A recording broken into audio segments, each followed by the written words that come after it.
Get on your knees. Rewipe that spot. That's where you belong. The entire Ironcliff gym went dead silent. Every single word cut through the air with crystal clarity. Marcus Hale, a third-degree black belt, and the reigning Pacific Coast champion, was pointing the toe of his sneaker straight at the face of a black woman. She was on her hands and knees, scrubbing the edge of the octagon mat with a damp rag. Simone Archer didn't stop immediately. Calmly, she finished her final wipe, set the rag down, and slowly stood up. Her eyes locked onto him, cold as ice. Wipe it yourself. The room froze for a solid second. Then it exploded into ugly, mocking laughter. The kind of pathetic, bandwagon chuckles from people who'd rather join in on the bullying than feel ashamed of their own cowardice. Marcus stepped forward, casting his overbearing shadow over her. He loved his shadow. He loved the feeling of crushing others beneath it. Turning to his audience, the crowd crowding around to witness the drama, he threw his arms wide open. This chick doesn't even know what she's up against. Come on, janitor, step onto the mat, just for kicks. I'll even let you throw the first punch. Consider it a free lesson. I usually charge $2.50 an hour for what I'm about to teach you. More laughter roared through the gym. A teenager in the back instantly whipped out his phone and hit record. In total silence, Simone peeled off her rubber gloves and draped them over the edge of the mop bucket. She kicked off her sneakers at the edge of the mat and stepped barefoot onto the canvas. And then, something happened that not a single soul in the room noticed. She shifted into a stance so effortless, so natural, and so deeply embedded in her muscle memory that she looked like she was just standing there, feet shoulder-width apart, left foot slightly forward, chin tucked, hands hanging loosely at her sides. It was a flawless, airtight stance, the stance of a total destroyer. Except for one person. In the far corner of the bleachers, Donna Farris, the most powerful talent scout in West Coast combat sports, who was there that day specifically to evaluate Marcus, abruptly stopped writing. She wasn't looking at Marcus anymore. Her eyes were glued to Simone's bare feet. Donna knew right then and there that arrogant champion had just signed the death warrant on his own career. The 15-second clip recorded moments later would send shockwaves through the entire professional fighting world and completely dismantle Marcus Hale. But to understand why a cocky champion ended up on his knees before a janitor, we have to go back 6 months. 6 months before Marcus Hale pointed at a spot on his floor that wasn't dirty. The 547A. M. Bus from the Centennial neighborhood in northeast Portland smelled like engine oil and someone's leftover breakfast. Simone Archer sat in the second-to-last row, hood up, earbuds in, eyes half open. She rode this bus 5 days a week, sometimes 6. Same seat, same silence, same practiced invisibility. She got off 2 blocks from Ironcliff Combat Center, walked past the row of lifted trucks and spotless SUVs in the parking lot, and let herself in through the maintenance entrance with the key that nobody else wanted. The janitor's key. Inside, the building was dark, except for the emergency exit signs glowing red above the doors. She liked those 10 minutes before anyone else arrived. Liked the way the gym felt when it was empty, like it was holding its breath. Simone pulled the mop bucket from the supply closet and got to work. She mopped the training floor first, moving in slow, deliberate rows, the way she did everything. Then the locker rooms, the bathrooms, the lobby. She wiped down the heavy bags, the speed bags, the wall pads, the cage panels. She emptied trash cans full of sports tape and protein bar wrappers and the occasional crumpled excuse note a student had tried to throw away before their coach saw it. She restocked paper towels. She scrubbed. She polished. By the time Marcus Hale walked in at 8:15, late as always, the place looked like it had been built that morning. He walked past her like she was part of the furniture.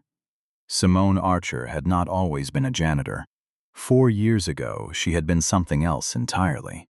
In the warehouse district outside of Memphis, Tennessee, there was a circuit. No sanctioning body, no press credentials, no television cameras. Just a concrete floor with a painted circle. A crowd that paid cash at the door and 2 fighters who had agreed, in writing, on a crumpled piece of notebook paper, not to sue each other. The underground circuit. Simone stepped into that circle for the first time at 26 years old, having never competed in front of a crowd in her life.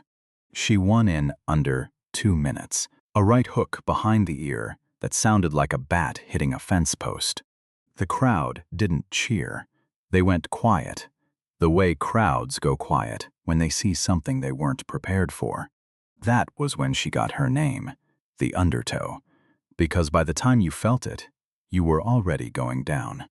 Over the next 9 years, Simone Archer compiled a record that would have made professional promoters weep with regret if they'd known she existed.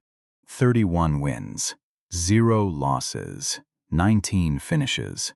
She fought women with Division I judo backgrounds, women with professional boxing records, women who had competed on the Olympic development track. She beat them all, not with power, though she had plenty, but with patience, with geometry, with the ability to read a body the way a mechanic reads an engine. Her coach had taught her that. Coach Delroy Simms was 64 years old, retired Navy, built like a man who had once been required to be strong for extended periods of time, and had never stopped. He ran a small gym out of a converted auto shop on Summer Avenue in Memphis. Cracked concrete floors, industrial fans, a heavy bag that hung from a ceiling beam by a chain that needed replacing every 8 months, and a philosophy he repeated so often it had worn grooves into the air: the one who panics first loses. Always. Not the one who gets hit, not the one who gets tired, the one who panics. So don't panic. Make them panic instead. Simone had lived in that gym. Delroy became her coach, her anchor, the person who could say 3 words and reset her entire nervous system. He was the only person who had known from the very first day exactly what she was capable of, and had never once let her believe it was enough reason to stop working. She won her 31st fight on a Friday night in a warehouse in South Haven, Mississippi. First-round knockout against a former NCAA wrestling All-American who had come down from Chicago specifically to take her undefeated record. Delroy wasn't in the corner that night. He had been admitted to the hospital that afternoon. Pancreatic cancer. Stage 4. Diagnosed 3 weeks earlier, though he had suspected it for 2 months and said nothing, because he didn't want her distracted before the fight. Simone sat beside his bed in the ICU that night, still wearing her hand wraps, still smelling like canvas and adrenaline. He died 11 days later. On a Tuesday morning, with the sun coming through the window and a gospel station playing low on the room's small speaker, she never fought again. She left Memphis 6 weeks later. No plan, no forwarding address, 1 bag, and a Greyhound ticket to wherever she could afford. She landed in Portland with $800, a reference letter from a cleaning company she'd worked for briefly in Memphis, and a resume that said nothing about fighting. The job at Ironcliff Combat Center paid $13 an hour. No benefits, no respect. But it was inside a gym. She could hear the pads pop.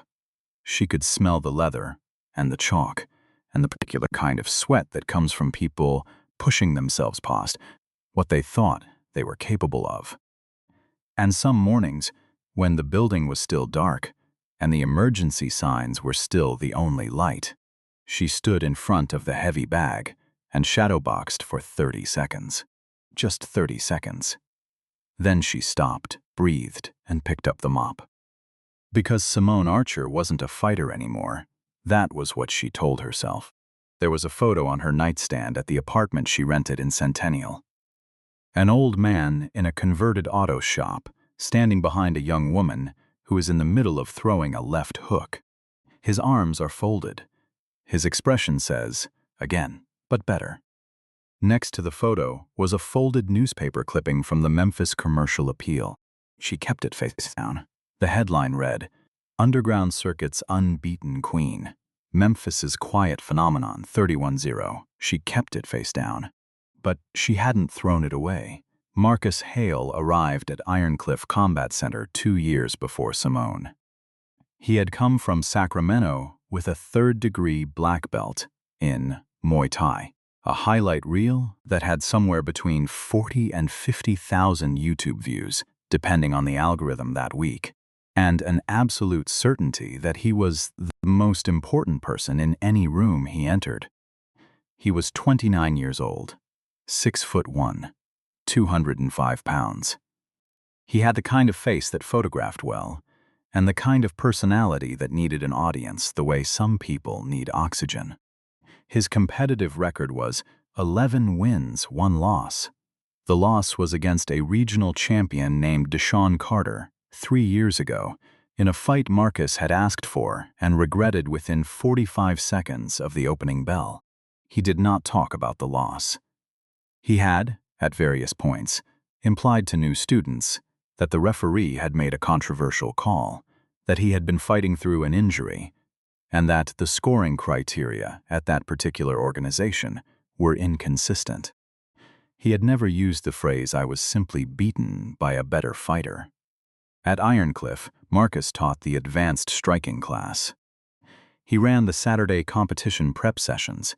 He was, in the words of gym owner Patrick Ellery, a quiet, cautious man who was very good at identifying talent and very bad at managing people, the face of the program.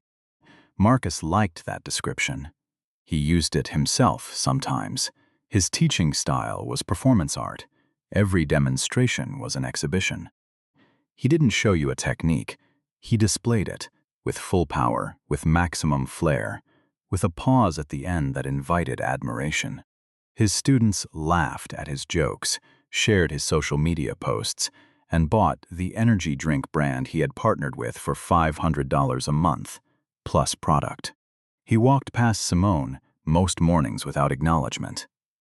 On the days he did acknowledge her, it was to point at something. The mat's still wet by the back wall. Handle it. There's tape residue on the bag closest to the door. Did you forget how to do your job? You left the supply closet unlocked again. That's a liability issue. Simone never responded beyond a nod. She fixed whatever he pointed at and moved on. Marcus took her silence as confirmation of something he had already decided. She was below him, not just on the organizational chart, in every way that mattered. Now, pay attention to what comes next, because this is where things start to move in one direction and cannot be stopped. Donna Farris arrived on a Thursday afternoon in October. She drove herself. No assistant, no entourage. She parked in the visitor spot, came through the front door, declined the coffee that Patrick Ellery offered her, and took a seat in the corner of the main training floor with a leather notebook and a pen that she used constantly. Donna Farris had been evaluating martial arts talent for 17 years. She had helped place fighters with 3 different major promotional organizations. 2 of the athletes she had flagged in small regional gyms had gone on to become world champions. She did not care about follower counts. She did not care about highlight reels. She cared about 2 things: how a fighter responded when their plan stopped working, and what their body did in the half-second before they threw a strike. Patrick Ellery had arranged her visit because Marcus had been pushing for it for 8 months. This was supposed to be Marcus's audition. His step from the regional circuit to the conversation that mattered. Marcus knew it. He had been preparing for 2 weeks. New gear, adjusted diet. He had spent 3 evenings in front of the mirror, rehearsing combinations until they looked effortless. But underneath the performance was something Marcus had never allowed anyone to see clearly: a gap. Because Marcus Hale, with his 11 wins and his YouTube highlights and his packed Saturday sessions, had never in his life fought anyone who was actually better than him. Every opponent on his record had been carefully selected by his coaching team. Regional fighters, aging veterans, men who looked dangerous on paper and fell apart under sustained pressure. Marcus had never once been placed in front of someone who could not be managed with athleticism and controlled aggression. Donna Farris would see through that in 6 minutes. Marcus knew it, and that knowledge made him dangerous in a different way. The first sign came on Tuesday, 2 days before Donna arrived. Simone was mopping near the cage wall during the afternoon session. Marcus was demonstrating a combination for his advanced class. He walked past her on his way to the equipment rack, close enough that his shoulder caught the handle of the mop bucket. Water sloshed over the rim and across the freshly cleaned floor, and across Simone's shoes. He kept walking, didn't look back. Simone stood there for a moment. Her grip on the mop handle tightened until the tendons in her forearms surfaced. Then she set the bucket aside, went to the supply closet, got fresh towels, and cleaned up the mess. Not a word. Marcus saw her from the corner of his eye. That silence irritated him more than protest would have. Thursday afternoon. Donna Farris had been in the corner for an hour and 20 minutes. She had watched 2 classes. She had written a great many things in her notebook. Her face had not changed expression once. Marcus was getting desperate in the way that talented, insecure people get desperate, not by losing their skill, but by losing their judgment. He pushed harder. He called his senior students to the center of the mat for live drills and hit them harder than he should have. He added verbal commentary that was more performance than instruction. He looked toward Donna's corner after every demonstrable moment. Donna did not look up. During the break, Marcus found a new direction for his energy. Simone was on her knees near the far side of the training floor, wiping down the base of the cage wall with a damp cloth. Quiet, focused, not watching anyone. Marcus walked over, stopped directly beside her. His shadow fell across her hands. "You missed a spot." Simone looked at the area he was indicating. It was spotless. She had cleaned it 8 minutes ago. Right there. He pointed. There was nothing there. Every student refilling water bottles near the entrance could see it. There was nothing there, and Marcus Hale was pointing at it anyway. A 20-year-old student named Corey looked at his training partner. His training partner looked at the floor. Simone dipped the cloth in the bucket. Wiped the clean surface, said, "Nothing. Better." Marcus walked back toward the center of the mat without looking at her. Donna Farris made a long note. Her face did not change, but the pen moved faster than it had before. That evening, after the last class, and after the building had gone quiet, Simone stood alone in the gym. The lights were off except for the single strip above the far, heavy bag. She looked at it for a long time. The way you look at something you've been deliberately not looking at. Then she hit it. One jab. Clean, short, faster than it had any right to be. The bag barely swung, but the sound it made was different from the sound it made all day when students hit it. This was a different kind of impact. Denser, more specific. Like the difference between someone pressing a key and someone who knows how to play. She threw a cross. A hook. A 3-punch combination that made the chain rattle against its ceiling, mount hard enough to echo across the empty gym. Her footwork came back automatically, the lateral movement, the pivots, the angles, the way she displaced herself space without thinking about it. 9 years of drilling, burned so deep into her nervous system that 3 years of mopping floors hadn't touched it. She threw for 40 seconds, maybe 45. The bag swung wild, chains screaming. Then she stopped. Her hands were shaking. Not from exhaustion. From something she had stopped letting herself feel. The memory of a converted auto shop in Memphis. Pair of old men's boxing gloves that smelled like decades of use. A voice that said, "The one who panics first loses." Always. Simone pressed her forehead against the heavy bag and closed her eyes. Stayed there for a full minute. felt the leather cool against her skin. Then she picked up her mop, turned off the light, locked the door. Donna Farris had stayed late in the parking lot making calls. She had heard the bag from outside.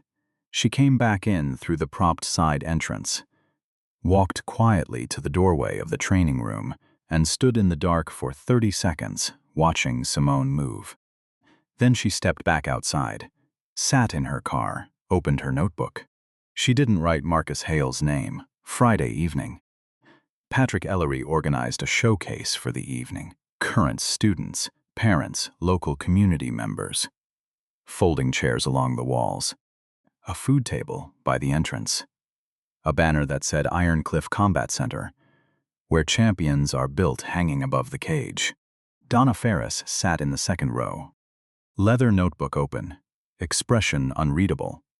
Marcus opened with a solo demonstration, spinning heel kick, tornado kick, a flying knee into the pads that hit so hard the sound bounced off the back wall and came back to meet itself.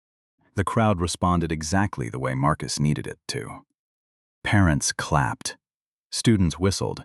Marcus spread his arms at his sides and tipped his chin up toward the ceiling, soaking it in. Donna wrote something down, did not look up.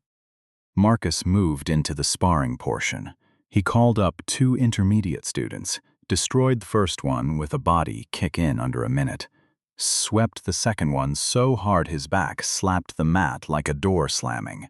Then he stood in the center of the cage, breathing steady, barely marked, and looked toward Donna's corner. She was looking at her notebook. Marcus's jaw tightened. He needed something bigger, something that would make her actually look at him. He scanned the room. His eyes found Simone at the far end of the gym, refilling the water cooler. The same Simone who hadn't responded when he pointed at a clean floor. The same Simone who had stood up that one morning and told him clean it yourself and then stood there waiting, which had infuriated him more than he could admit. He walked toward her. The room felt the shift before it saw it. Hey. Simone didn't look up. Hey, I'm talking to you. Scrub girl. The conversations around the room stopped one by one. The way conversations stop when something in the air changes, and no one wants to be the last person talking. Simone looked up. Said nothing. You've been watching us train for what? 3 years? You must have picked something up by now, right? Marcus smiled at the crowd. The smile was wide and perfectly calibrated. He opened his hands towards Simone like he was presenting a gift. Come on. Step on the mat. Let's see what you got. A ripple of uncomfortable laughter moved through the room. The kind that means people don't know what face to make. Simone shook her head. I'm working. Oh, come on. Marcus moved closer. He lowered his voice just enough that it felt intimate, then raised it back up so it still carried. I'll go easy. Promise. Just 1 round. Free lesson. Think of it as my good deed for the month. More laughter. Louder. A student in the 3rd row raised his phone. Marcus, leave her alone. That was Janet Howe, the front desk manager, speaking from behind the check-in counter. Her voice was sharp and level. Nobody moved. I'm just offering an opportunity. Marcus held up both hands, looking entirely reasonable. Or is this how we treat our staff? By not including them? He turned back to Simone. What's the matter? You've been watching professional fighters train for 3 years. Surely something rubbed off. His voice dropped slightly. The room leaned in without meaning to. Or is the only thing you know how to do is get down on your knees and scrub floors, like your kind always does? The laughter stopped completely. The room went so still that the ventilation system was the only sound. A parent in the 4th row put down her cup. A teenage student looked at the exit. Janet Howe's hand moved to her phone. But nobody said anything. Nobody stood up. Nobody crossed the floor. Because it was easier not to. Because the moment you step us into something like that, you become part of it. And most people would rather be witnesses than participants. Donna Farris put down her pen. Her notebook slid from her lap. She did not pick it up. Her eyes moved from Marcus to the woman at the water cooler and stayed there. Simone set down the water jug, slowly. Her face was empty the way certain faces are empty when they have decided something and there is no more decision to be made. 1 round? Her voice was flat, calm. The same voice she'd used the morning she said, "Clean it yourself." The voice of someone who has stopped performing patience. Marcus spread his arms. 1 round.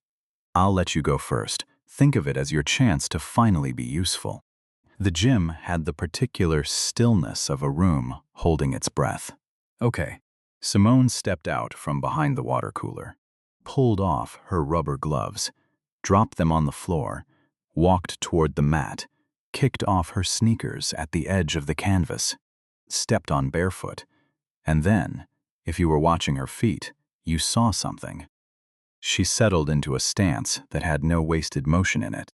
Feet shoulder width, left foot forward, weight balanced exactly between her heels and the balls of her feet, chin just barely tucked, hands still at her sides.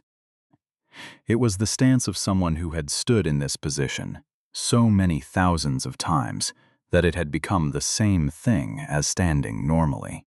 It was the stance of a professional. Donna Farris leaned forward in her chair. Her notebook was still on the floor.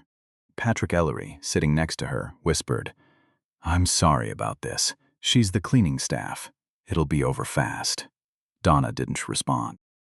She was looking at Simone's feet, at the placement, at the weight distribution, at the way the center of gravity had settled exactly where it was supposed to settle. She had seen that stance before. In a video she'd watched 3 nights ago, 6 times in a row, from a security camera in a converted auto shop in Memphis, Tennessee.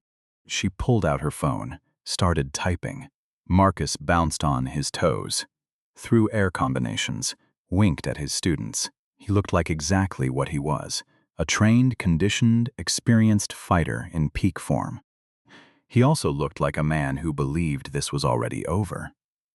On the other side of the mat, Simone stood still.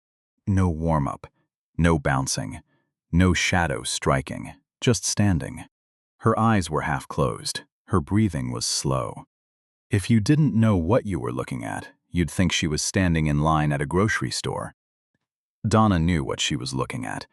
Marcus attacked first. Of course, he did. A teep to the body. His opener, the one that established range, the one that had started 14 out of his last 15 fights. Fast, technically clean, aimed at her solar plexus. It landed on nothing. Simone stepped offline, just slightly. The kick passed her center line and she was already at a new angle. She hadn't stepped back. She hadn't flinched. She had simply moved to a place where the kick wasn't. The gym made a sound. Not a word, just a sound. Marcus reset. Smile tightened. He threw the same kick, other side faster. Simone rolled under it. Came up in the same stance, same position, same hands at her sides. Marcus threw a combination. Jab, cross, lead hook, rear low kick. 4 techniques connected at full speed, each one landing where a training dummy would have been. Simone was not a training dummy. She slipped the jab by rolling her shoulder. Her left forearm deflected the cross, a small redirection that knocked his fist 2 inches off course, enough to miss, not enough for him to notice immediately. She ducked the hook. She stepped over the low kick, barely lifting her foot, with the casual precision of someone who knew exactly where it was going before he threw it. She still hadn't touched him. Marcus charged, no setup this time, just aggression. A flurry, jab, jab, cross, overhand right, rear body kick. 5 strikes in under 3 seconds, all of them aimed at her head. Simone moved like fog moves. Her head slipped left, right. She rolled under the cross. She leaned back from the overhand until his fist passed an inch from her chin. She didn't step back, just shortened the distance between her chin and the target by tilting exactly enough and no more. And then she did something that should not have been possible. She caught the body kick. His shin arrived, and she was already there, her left arm sweeping down, capturing it at the ankle. She held it, his whole leg, extended in her arm. For one full second, Marcus Hale stood on one foot on his own mat in front of 24 witnesses and a talent evaluator, completely at the mercy of the woman who cleaned his floors. She held it, 1 second too. Then she set his leg down gently, stepped back, hands still at her sides. The gym was silent, in a way gyms are not supposed to be silent. A parent in the back had both hands over her mouth. A 16-year-old student lowered his phone, without realizing he had stopped recording. Janet Howe was gripping the reception counter with both hands. Marcus was breathing. The confidence was gone. The performance was gone. What was left was a man who was beginning for the first time in years to understand that he was in actual danger. Not physical danger. Something worse. He'd thrown 21 strikes. Not one had landed clean. She hadn't thrown a single thing back. She was reading him, filing away every pattern, every habit, every micro-tell. The way he telegraphed the overhand with a slight backward lean. The way his left hand dipped after a jab. The way his eyes moved fractionally right before the body kick. He'd told her everything about himself, and he still knew nothing about her. Marcus backed up, wiped his mouth, adjusted his guard higher, tighter. He was no longer performing. Simone tilted her head slightly, and for the first time, she raised her hands. What happened next took less time than it takes to tell. A half step forward, just a shift of weight, closing the distance without announcing itself. Marcus threw a quick jab to manage range. Simone parried it, clean, and answered with a jab of her own. Not hard, not even particularly fast by her standards, but it landed on his chin. And nobody had landed on Marcus Hale's chin in 3 years. His head snapped back not from the force but from the shock of it. He swung a wide hook in response. The reflex swing of a man whose body has decided to act without consulting his brain. Simone ducked under it, stepped to his left, and drove a right hand into his liver. Short, compact, surgical. The sound it made was not like the sound strikes make in movies. It was a short, dense impact, the sound of force being delivered to exactly the right place. Marcus's legs bent. His guard dropped by half. His mouth opened. Simone waited. She could have ended it. A hook to the temple while his guard was down would have put him on the canvas in front of everyone who had ever laughed at one of his jokes. She didn't throw it. She stepped back, reset, waited. The message was not subtle. Get up, come back. I'll be right here. Marcus straightened. His face had changed in a way that everyone in the room could see, and none of them would easily forget. The showman was gone. The face of the program was gone. What was left was a man running on pride and adrenaline and the terror of being publicly undone by the woman he had spent 3 years calling Scrub Girl. He charged everything he had. A combination, jab, cross, lead hook, flowing directly into a spinning back kick aimed at her ribs. Fast, technically perfect. The kind of sequence that had finished actual professional fights. Simone slipped the jab, rolled under the cross. Let the lead hook pass so close to her chin that the air moved against her face. And when the spinning kick came, she checked it, turned her shin into his, bone on bone. The sound was like a gunshot. Marcus winced. His lead leg buckled, just for a fraction of a second. That fraction was enough. Simone stepped inside his range. Left hook to the body, right uppercut splitting his guard, left hook again, this time upstairs, landing flush on his jaw. 3 strikes in, under 2 seconds. Marcus's mouthguard came out. It bounced on the canvas and skidded to a stop at the feet of a student in the front row. The student looked down at it and did not pick it up. Marcus's legs were still there, but coordination was gone. He stumbled backward, arms out at his sides, and his back hit the cage wall. His hands tangled in the chain link. His arms spread out involuntarily. He looked for a moment like a man being held up by something he hadn't expected to need. Simone followed. Calm, measured. No expression on her face. She loaded across, pulled her right elbow back, wound the rotation through her hip, cocked her shoulder, and pointed her fist at the exact center of Marcus's face. Held it there. 3 inches from impact, her fist trembled. Not from weakness, but from the effort of stopping. She held it for 3 full seconds. The gym held its breath for all 3. Then she dropped her hand, stepped back, turned away. The silence shattered. Not into cheers, into noise. Raw, unfiltered, full-body noise. People stood up from folding chairs. Someone grabbed the arm of the person next to them. 3 conversations started simultaneously in different corners of the room. A mother covered her son's eyes. Not because of violence, but because she could feel what had just happened, and didn't have the words to explain it. Marcus Hale slid down the cage wall.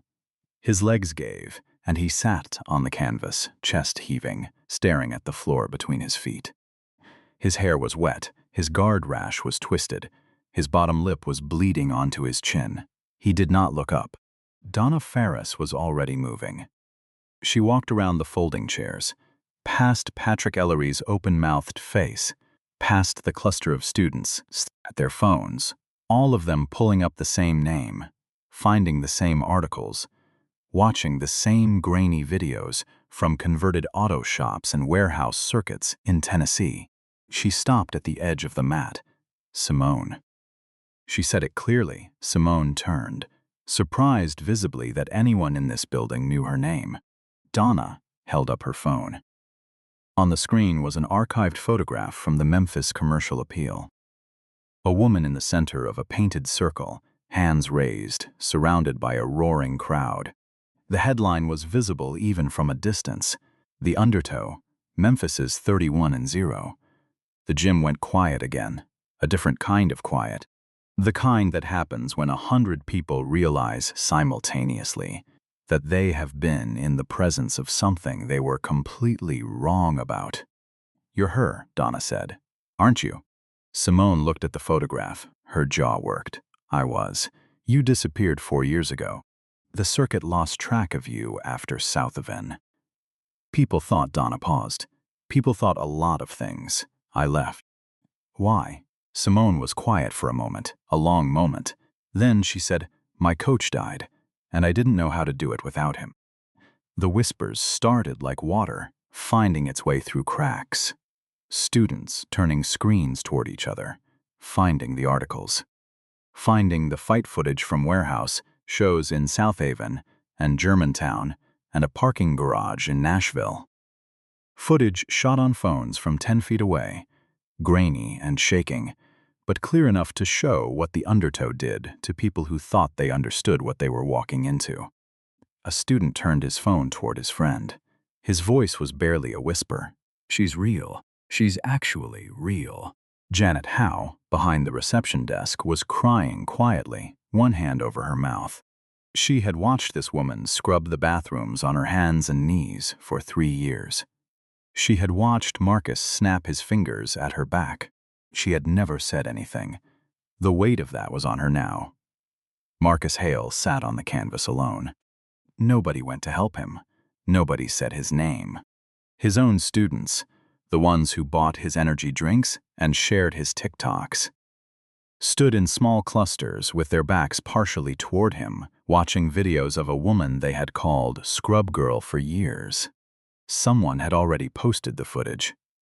In 4 hours, it would have 11 million views. Marcus Hale would spend the following morning deleting every social media account he had ever owned and discovering that deletion is not the same as removal. The gym didn't empty. People stayed. Not because they were told to, because nobody could move. Janet Howe was the first person to reach Simone.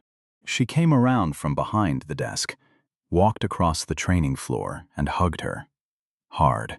The kind of hug that carries years of silent regret in it. "Why didn't you ever say anything?" Janet whispered. "Because it wasn't about them knowing," Simone said. "It was about me knowing."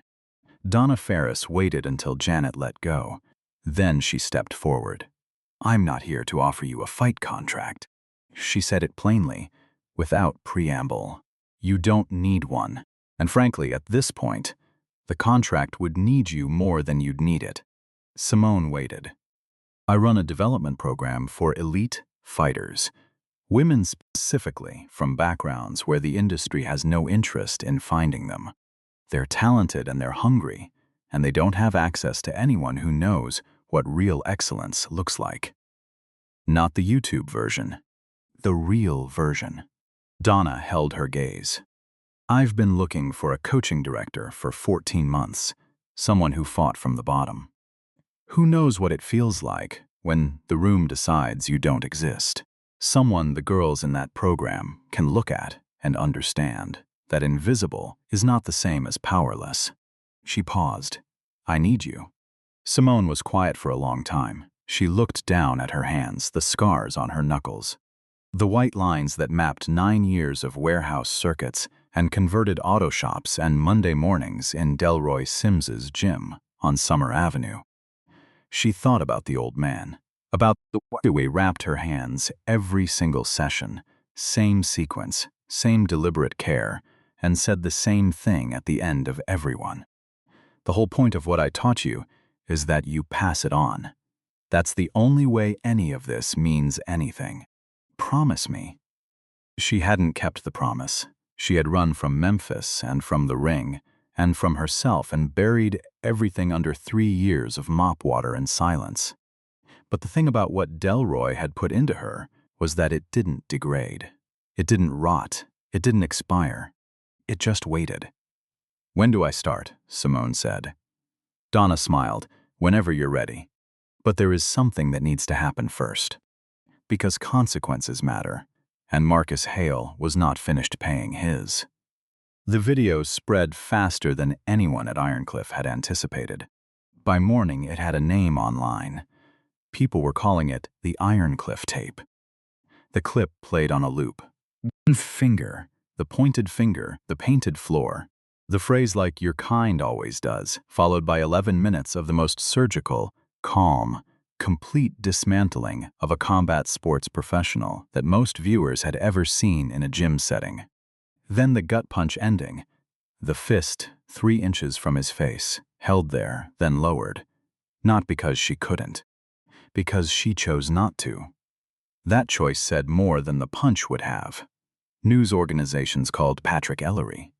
He didn't answer for 2 days. When he did, his first words were, I should have said something a long time ago. Donna Farris filed a formal report with the Pacific Coast Combat Sports Association, citing the conduct she had witnessed.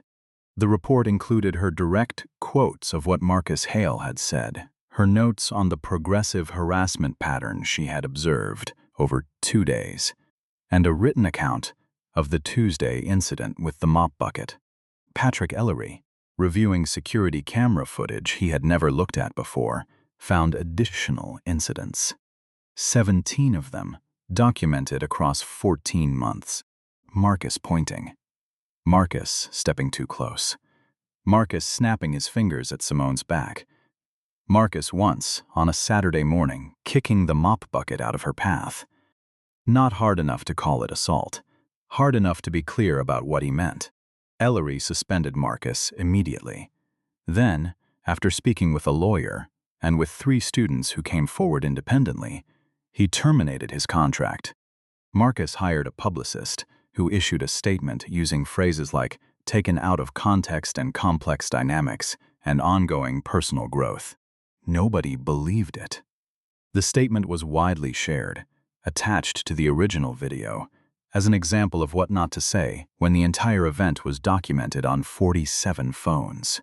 The Pacific Coast Combat Sports Association revoked Marcus Hale's coaching certification pending review.